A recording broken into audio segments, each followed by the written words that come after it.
Selamat datang dan selamat beribadah di Gereja GPDI Kalvari Kupang. Mari sama-sama kita akan melihat pengumuman untuk jadwal ibadah sepekan.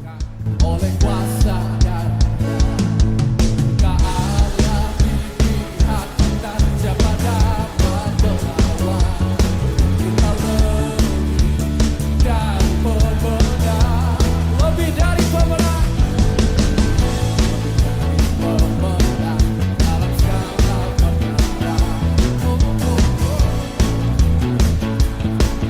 Oleh kuasa dan keala pihak kita siapa dapat melawan kita lebih dari pemenang. Haleluya, haleluya. Pada nama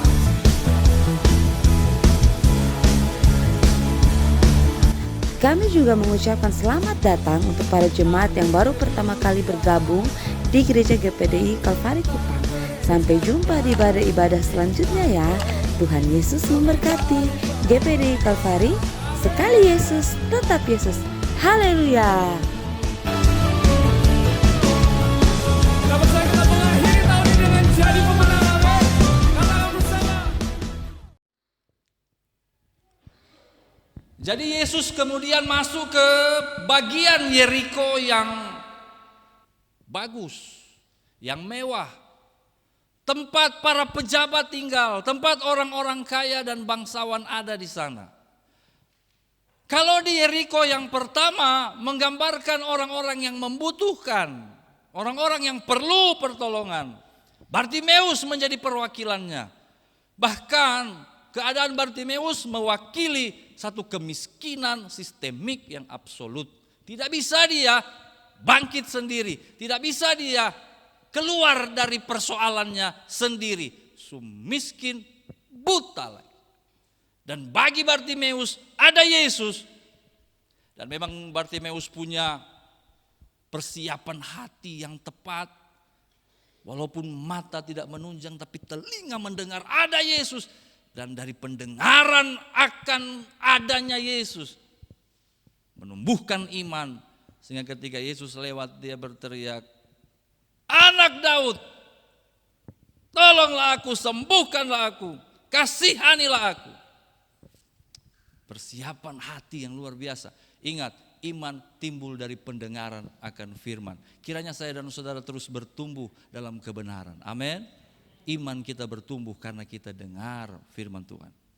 Oke, sekarang di bagian kota yang tidak perlu dibantu.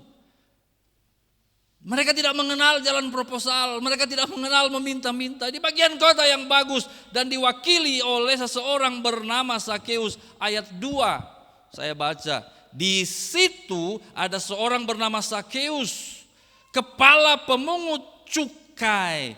Dan ia seorang yang kaya. Ini bukan cuma sekedar pemungut cukai biasa. Bosnya ini, kepalanya. Seorang pejabat publik yang mau tidak mau harus dihormati. Karena dia membawahi banyak pemungut cukai yang lain. Memang pemungut cukai di dalam cara berpikir orang Yahudi, mereka sangat benci kepada para pemungut cukai ini. Yang pertama, siapa sih yang suka dengan orang yang suka tagi-tagi doi? Yang pernah berurusan dengan koperasi pasti relate. Yesus datang le. Kalau di Manado sana dong ada seragam putih hitam. Jadi seringkali kalau perjamuan atau hari Minggu beta jalan di gereja berasa kayak pegawai koperasi di Manado. Putih hitam. Pokoknya kalau putih hitam sudah datang dari jauh, ibu-ibu dong sudah pecium. Bepu ember. Bepu balanga sudah datang. Dia tagi. Jadi tidak disenangi pemungut cukai ini. Itu yang pertama. Yang kedua, pajak yang dipungut oleh para pemungut cukai bukan untuk kebaikan orang Yahudi, tapi untuk kekayaan kerajaan Roma. Sehingga walaupun para pemungut cukai ini orang Yahudi, tetangga dong main bagosip. Sukses, beli oto baru mah. Pengkhianat bangsa. Dorang sutu yang menyiksa bangsa sendiri, seperti kata Bung Karno, aku berjuang melawan bangsa asing, tetapi kamu akan berjuang melawan orang-orang dari bangsamu sendiri. Sabar dong, ini orang Yahudi bukan orang Indonesia. Tapi memang keadaan Indonesia sekarang lagi tidak baik-baik saja ya. Lagi banyak pergumulan negara ini. Karena itu marilah kita jengkel kepada koruptor, katakan amin. Membenci itu tidak boleh, tapi membenci koruptor kayaknya Tuhan ampuni. Makanya kalau koruptor jangan terbiasa gereja, so tahu-tahu ada putusan korupsi, duduk paling depan, kasih panggung, kasih mimbar le. Paling emosi. Di sana, di sini tidak pernah terjadi dan tidak akan terjadi. Yang di sana itu berdosa dong itu.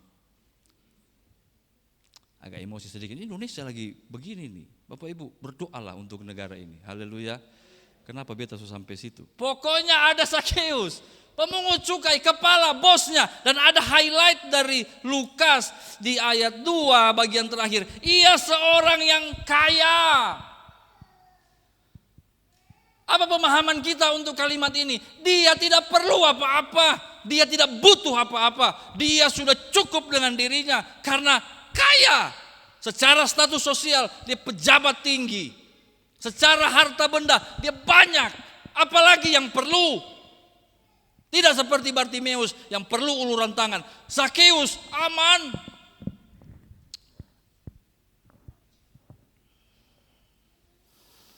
Tetapi Bapak Ibu, kalau kita lihat kisah Sakeus, tidak ada di Matius, tidak ada di Markus, tidak ada di Yohanes.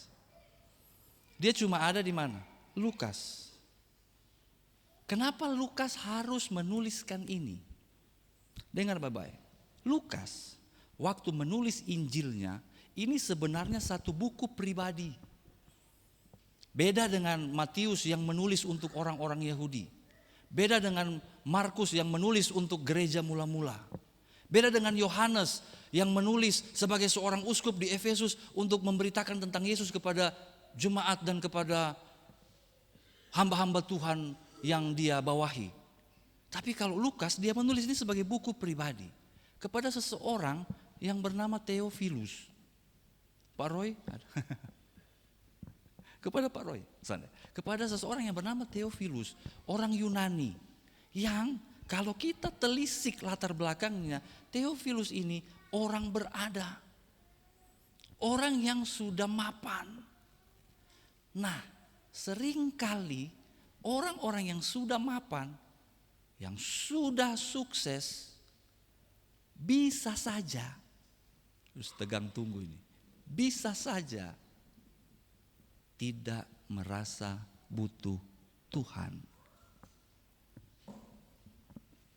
Kemapanan baik, kemakmuran bagus, kesuksesan semua orang cari. Tapi ada batu sandungan yang berbahaya bagi kita yang sudah established. Bagi kita yang merasa tidak lagi membutuhkan apa-apa, bisa tersandung pada batu ini. Beta mau ibadah ko sonde, ko beta aman sa, tak, jatuh. Beta mau setia ko sonde, bepun bisnis lancar, pak, jatuh. Kok beta selama ini karir nenah ini, walaupun beta ibadah kalau ingat saja, walaupun beta hidup, apalagi kalau kita pakai acuan orang dunia saudara ya. Orang dunia pun karir nih memang bikin cemburu. Sudah mengaku sudah. Dong kayaknya kayak minum mabok, berzina kiri kanan, manipulasi atas bawah. Tapi kayaknya dong hidup kayak bye-bye. Lalu ketong dalam hati, beta ini ada setia dengan Tuhan, ada berjuang dengan Tuhan, ada atur ini kehidupan supaya seturut firman. Kok hidup begini-begini sah? Dan itu juga menjadi masalah dalam pemikiran dan hati kita, Bapak Ibu Saudara. Karena itu Lukas begitu dia mendapat informasi tentang keberadaan Sakeus, dia tulis sebagai satu kepentingan. Theophilus, lu pikir lu so hebat sehingga tidak butuh Tuhan? Ini loh, ada kisah yang di-highlight sungguh-sungguh. Zakheus seorang kepala bos pemungut cukai, sangat kaya. Mungkin lebih dari lu, Theophilus. Dengar ini cerita. Apa yang diceritakan di ayat 3, sama-sama kita baca. Kalau ini sama-sama kita baca. 1, 2, 3. Ia berusaha untuk melihat orang apakah Yesus itu. Tetapi ia tidak berhasil karena orang banyak, sebab badannya pendek. Di tengah kepenuhan kebutuhan, di tengah kemapanan, sudah established, tidak perlu lagi apapun. Bukan seperti Bartimeus, di tengah keadaan yang sudah penuh, bahkan limpah, bahkan kaya, dia berusaha. Dia berusaha. Ada sesuatu di dalam hatinya yang masih kosong, yang belum terpenuhi. Bapak Ibu, firman Tuhan katakan di dalam Timotius, bahaya dari dosa keserakahan. Karena meskipun orang sudah kaya, tapi kalau di dalam hatinya belum penuh dengan kasih karunia Allah, maka dia akan terus merasa kosong dan ingin kaya, terus kaya. Beberapa diskusi saya dengan anak-anak sekolah Alkitab, Bapak Ibu, kita melihat fenomena akhir-akhir ini, sebuah kasus korupsi yang mengerikan jumlahnya. Memang ini adalah dalam tanda kutip kerugian negara. Bukan sekian ratus T itu masuk di dompet 1, 2, 3, 4 orang. Bukan, ini kerugian negara. Tapi tetap ada upaya korupsi. Yang korupsi ini dia penggaji, astaga, bikin istighfar. Dia penggaji 1 bulan 1,5 M, 2,5 M. Miliar bukan ember. Uang semua bukan daun. Tapi masih bisa berusaha cari lagi dengan jalan korupsi. Banyak orang gak ngerti.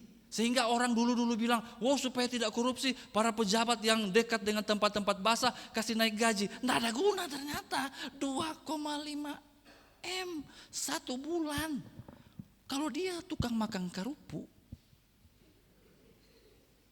1 miliar sah dia pakai makan kerupu. Itu kerupu tatu tuh 1 kota Kupang, saudara.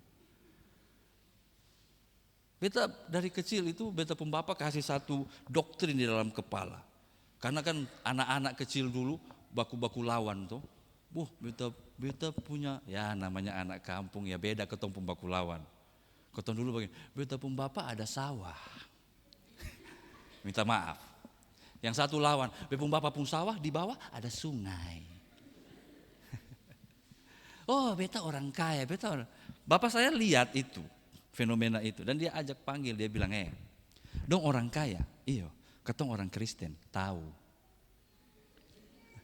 Tapi dia kasih satu pemikiran di saya begini, dong orang kaya tuh, ketong ini hamba Tuhan di desa, saudara-saudara. Jadi ya mau bilang miskin tidak, kaya tidak. Juga.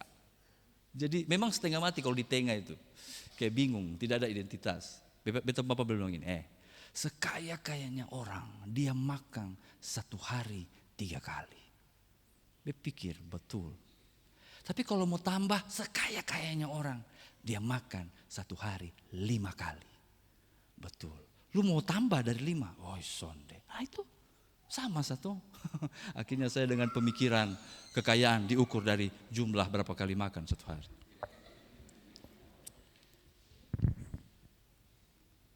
Zakheus di posisi yang sebenarnya tidak perlu apapun lagi. Tetapi dia punya sesuatu yang kosong. Yang jika tidak diisi dengan tepat, ini akan menimbulkan keserakahan sehingga dunia pun seisinya tidak mampu menambal lubang di dalam hati itu. Sehingga di Timotius dikatakan, oleh karena ingin kayalah orang jatuh kepada berbagai macam pencobaan, kejahatan, sehingga disimpulkan akar dari segala kejahatan adalah cinta uang. Nah di sini kita firm, kita sampai pada satu kepastian bahwa kemapanan dan kekayaan Sakeus ternyata bukan segala-galanya.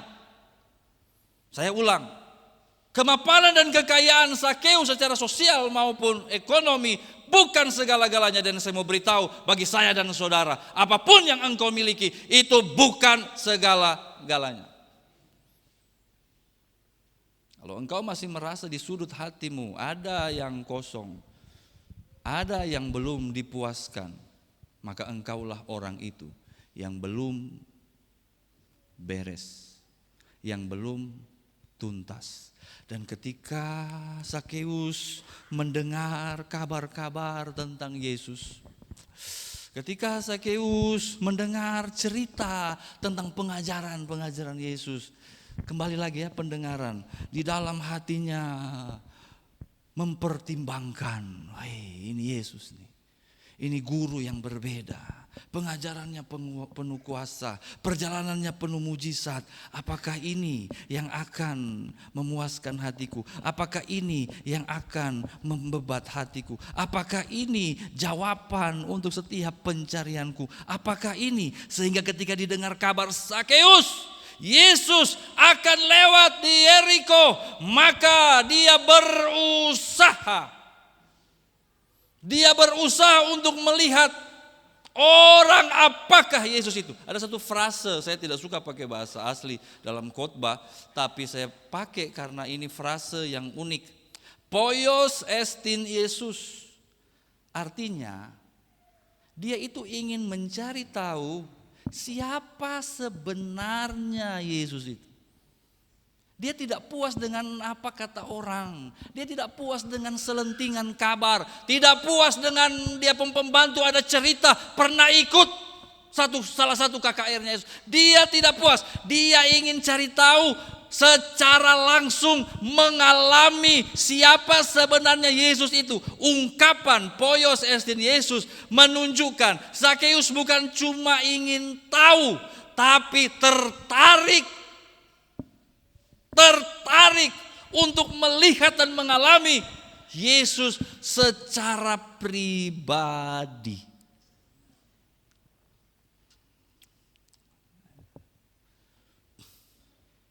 Jangan kalah dengan si pemungut cukai itu, saudara.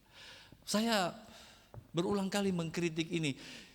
Tadi malam di Pemuda Remaja saya tanya, kenapa jadi orang Kristen? Kenapa setia beribadah? Kenapa? Banyak sekali alasan. Tapi satu hal Bapak Ibu, alasan yang sebenarnya harus mendasar di dalam hati adalah saya jadi orang Kristen, saya duduk di gereja beribadah karena tertarik dengan Yesus. Kesan ada amin. Karena cinta Yesus. Kita ini di daerah Kristen dengan tradisi yang baik. Saya tidak bilang bahwa tradisi beribadah itu salah. Enggak, malah harus. Ayo silakan terus. Ulang tahun ibadah.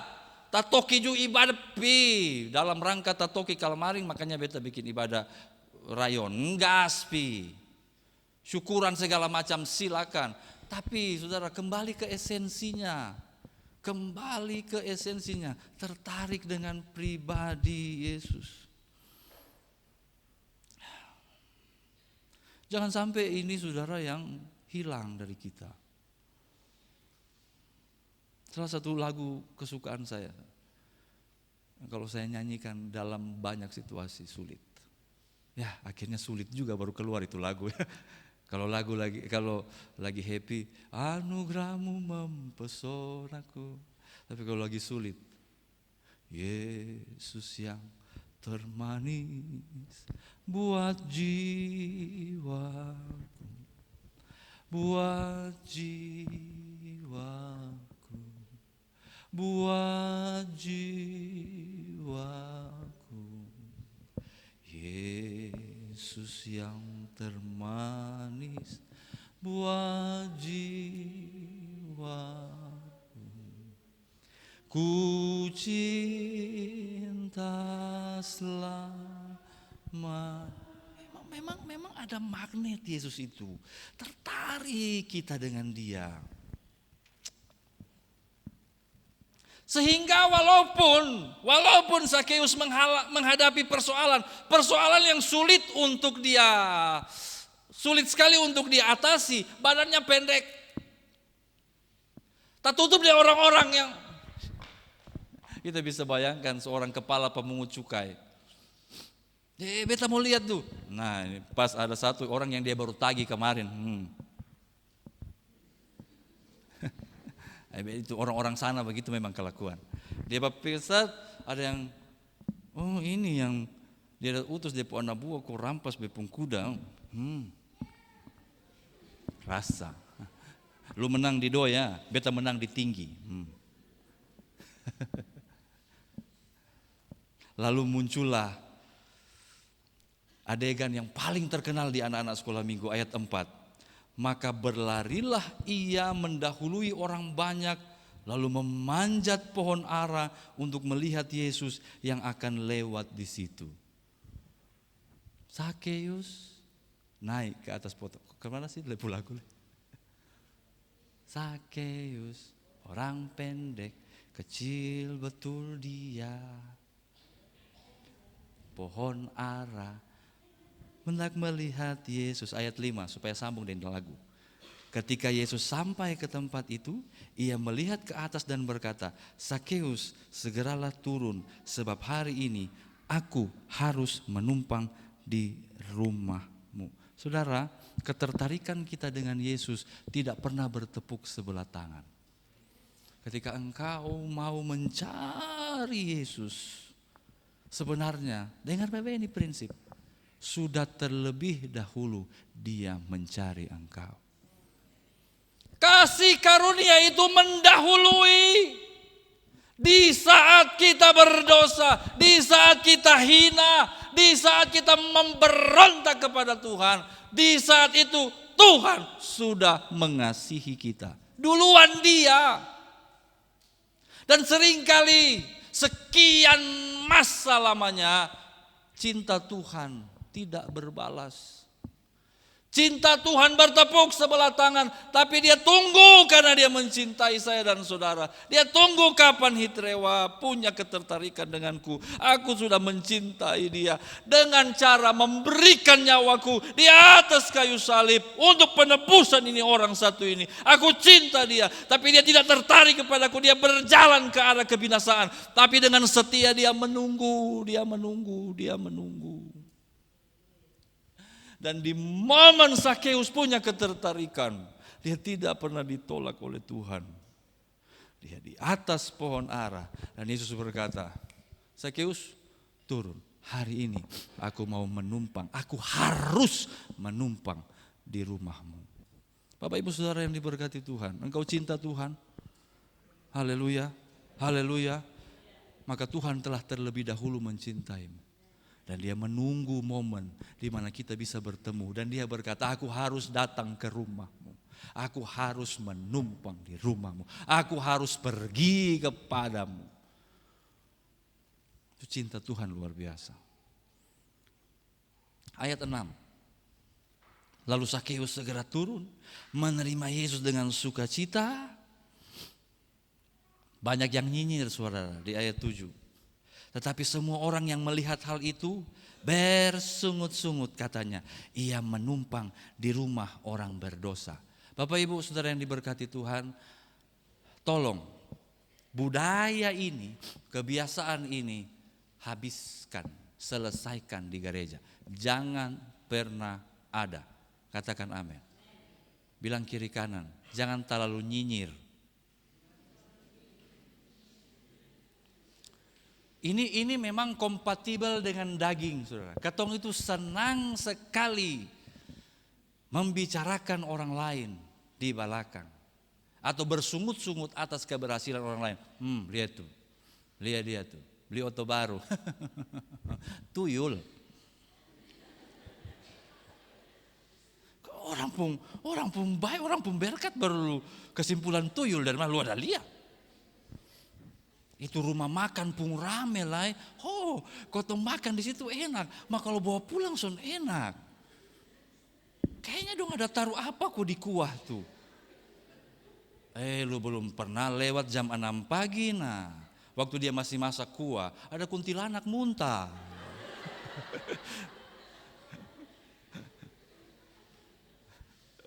Ini senyum-senyum ketawa-ketawa pelaku atau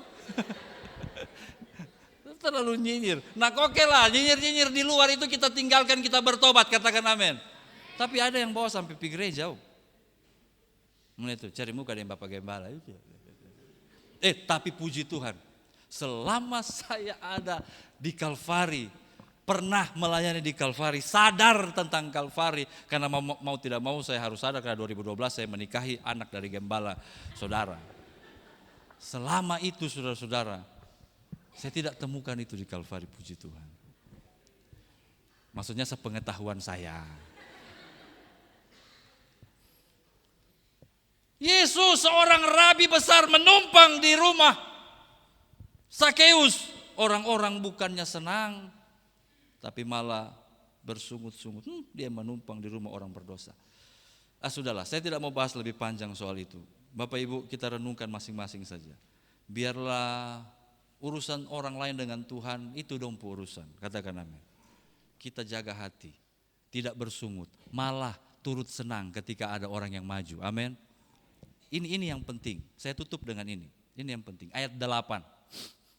Dan Lembaga Alkitab Indonesia tepat dengan memberi penerjemahan dimulai dengan kata tetapi. Sebab kata tetapi itu mengkontraskan dari apa ayat sebelumnya. Di ayat sebelumnya ada orang bersungut-sungut, lalu dikontraskan meskipun ada orang bersungut-sungut. Ayat 8, bukan meskipun. Ada orang bersungut-sungut, tetapi despite of that, daripada itu, ayat 8 kita baca sama-sama ya.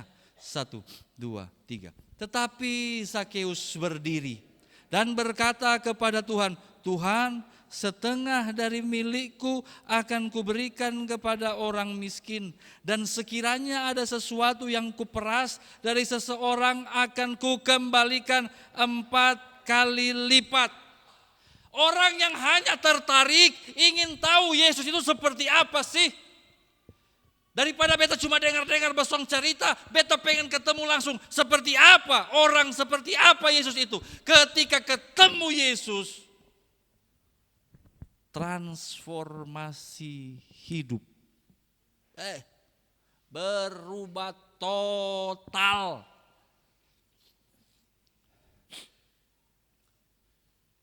Total. Dari sikap orang-orang masyarakat, itu betul-betul ini orang culas. Jahat ini orang. Karena yang ketiga, kenapa orang Yahudi membenci pemungut cukai? Yang ketiga adalah mereka suka memeras. Jadi tagih sebenarnya hanya 50.000, dom paksa harus 55. Dom paksa harus 100. Mereka suka memeras. Suka apalah ini? Nota kosong. Invoice kosong. Memang beta lagi jengkel dengan koruptor, jadi minta maaf, ini khotbah agak-agak nyindir-nyindir. Beli barang isi sendiri itu kelakuan pemungut cukai.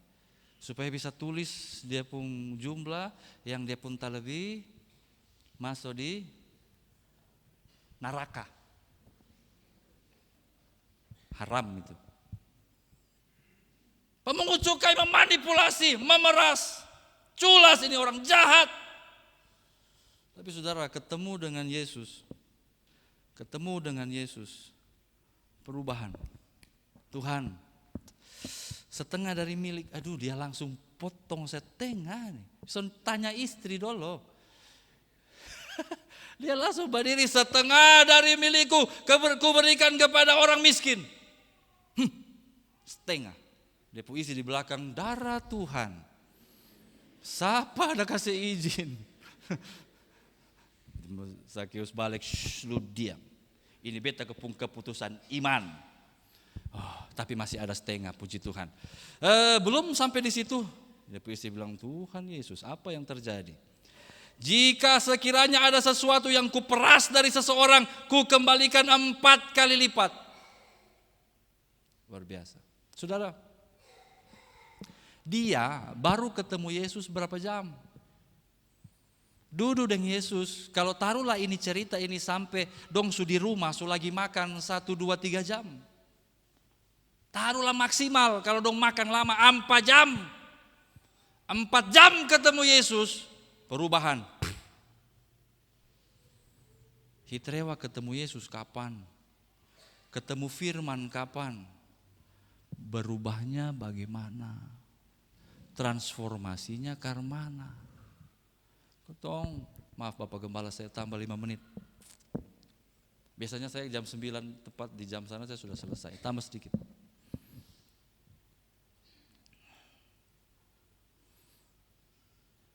Ketong kalau cerita masa lalu, bisa sampai meneteskan air mata dan suara terharu. Kami dulu pernah mengalami urapan luar biasa di gereja ini, saudara-saudara. Kata menyanyi, kita bilang di hari Rabu, menyanyi hanya pakai gitar 4 tali sah. Tapi Roh Kudus bekerja. Sekarang dong saya pakai musik, saya tidak merasa apa-apa. Saya pakai keyboard, tendes-tendes, toki-toki, saya tidak merasa. Kalau dulu ketongnya, cungcek, api Roh Kudus menyala. Tapi mulut pahit jalan terus tante. Tapi otak kotor jalan terus om. Katong anak muda kalau mission trip semangat. Dari dulu-dulu Tapi itu curang masih tersisa. Tapi itu iri hati basong piara. Kalah dengan Sakeus. Baru berapa jam transformasi utuh terjadi dalam kehidupannya. Bagaimana dengan saya? Bagaimana dengan saudara? Malu kita dengan Sakeus.